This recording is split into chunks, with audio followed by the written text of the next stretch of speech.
Nabi kata, hampa tahu dah apa Allah balas kepada perempuan pelacur ini? Satu pelacur, satu perempuan jahat berjalan di tengah padang pasir, hadis sahih. Berjalan di tengah padang pasir, tiba-tiba jumpa anjing terjulung lidah duk jilat pasir panas ni dalam dahaga. Dia ambil kasut dia turun dalam satu wadi air, dia bercedok, buat naik bagi anjing tu minum.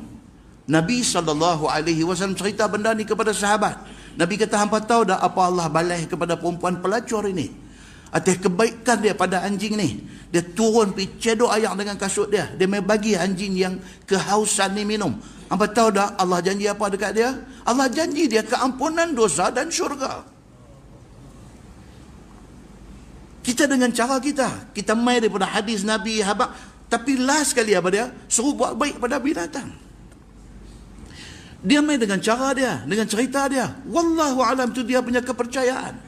Kita tidak boleh condemn dia, kita tidak boleh hina dia, kita tak boleh gelak dekat dia, tak boleh. So itu kepercayaan dia. Yang pentingnya apa? Dia buat baik pada binatang. Macam yang agama kita suruh buat baik pada binatang.